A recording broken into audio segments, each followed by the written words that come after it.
Y Cwricwlwm i Gymru, dysgu yn 1416, cefnogi dysgwyr ym mlynyddoedd 10, 11 a thu hwnt. Yng Nghymru, cenhadaeth ein cenedl yw i gyflawni safonau a dyheadau uchel i bawb. Cyflwynwyd y Cwricwlwm i Gymru i gefnogi plant a phobl ifanc 3 i 16 oed i fod yn ddinasyddion iach, galluog, mentrus a moesegol yng Nghymru a'r byd, gan adael addysg orfodol yn barod i chwarae rhan lawn mewn bywyd a gwaith. Paratoi pobl ifanc ar gyfer bywyd, dysgu a gwaith. Cyn blwyddyn 10, bydd eich plentyn yn cael gwneud dewisiadau pwysig ynghylch rhai o'r cyrsiau y gallent eu hastudio sy'n arwain at gymwysterau, a dyma beth rydyn ni'n mynd i drafod heddiw. Beth bynnag maen nhw'n penderfynu ei astudio rhwng 14 ac 16 oed, byddwn yn ei paratoi ar gyfer mwy na dim ond arholiadau. Byddwn yn ei paratoi ar gyfer bywyd. Gelwir yr hyn all eich plentyn ddisgwyl gan eich ysgol yn ystod y cyfnod hwn, yr hawl i ddysgu 1416. Rydym am i bob person ifanc orffen ei haddysg orfodol yn 16 oed gyda chymwysterau da a'r wybodaeth, y sgiliau a'r galluoedd sydd eu hangen arnyn nhw i symud ymlaen i'r cam nesaf, boed hynny o fewn addysg ffurfiol, prentisiaeth neu waith. I gefnogi hyn, o 14 oed, bydd ei hamserlen ysgol ym mlynyddoedd 10 ac 11 yn cynnwys 4 elfen allweddol. 1.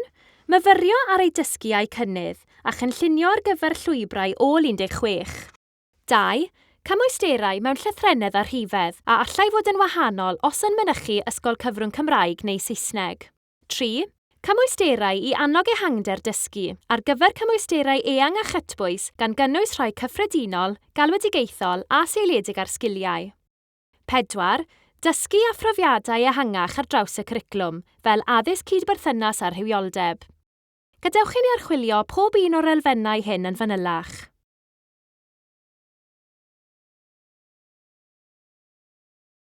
Y 4 elfen. Elfen 1.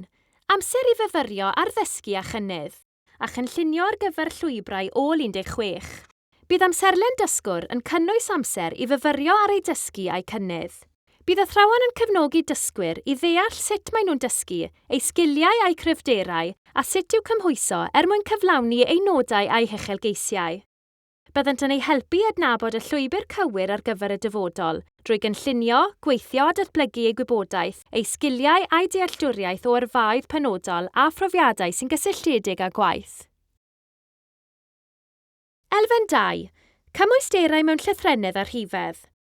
Mae cymwysterau mewn llythrennedd a rhifedd yn bwysig, a bydd athrawon yn gweithio gyda'ch plentyn i ddewis y cymwysterau cywir ar ei cyfer. Byddant yn ystyried a yw'r cymhwyster yn uchelgeisiol, yn heriol ac yn ymestynol. Bydd hyn yn wahanol ar gyfer pob person ifanc. Mae'r Gymraeg yn rhan orfodol o'r cwricwlwm ym mhob blwyddyn ysgol. Caiff eich plentyn ei cefnogi i symud ymlaen yn ei dysgu a'i defnydd o'r iaith Gymraeg ym mlynyddoedd 10 ac 11, gydag opsiynau gwahanol os yn mynychu ysgol cyfrwng Cymraeg, Saesneg neu ddwy iaith.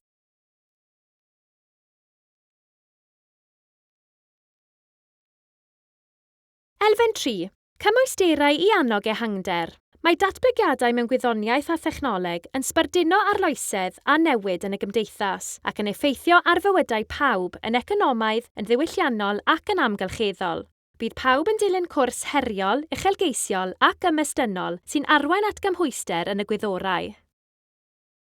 Mae cymwysterau ehangach sy'n cefnogi'r meysydd dysgu a phrofiad gan gynnwys tai, tygau, y gyfres sgiliau a chymwysterau sylfaen y gall eich plentyn ddewis ohonynt.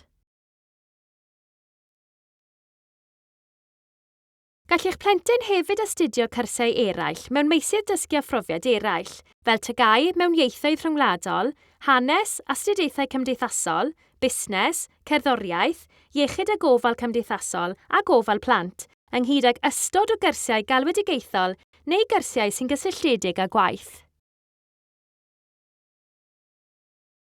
Mae tai, tystysgrif alwedigaethol addysg uwchradd, yn golygu y gallant ddewis pynciau sy'n gysylltiedig â gwaith, fel amaethyddiaeth garddwriaeth a choedwigaeth, cynhyrchu creadigol ar cyfryngau a thechnoleg, teithio a thwristiaeth a mwy i gefnogi nodau gyrfa. Elfen 4. Dysgu a phrofiadau ehangach ar draws y cwricwlwm. Rhwng 14 ac 16, bydd gan eich plentyn lawer o gyfleoedd i ddatblygu eu gwybodaeth, sgiliau a phrofiadau ym mhob maes dysgu a phrofiad.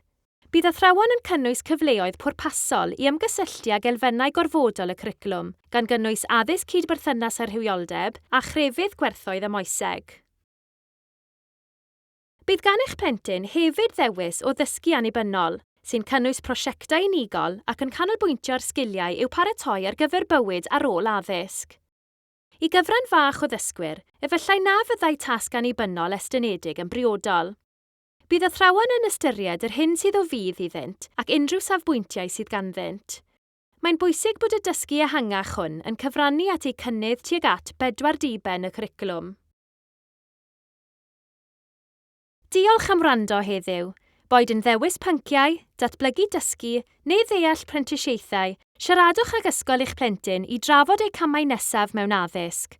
Eisiau gwybod mwy am y cymwysterau cenedlaethol ar gyfer rhai 14-16 oed? Chwiliwch am Cymwysterau Cymru.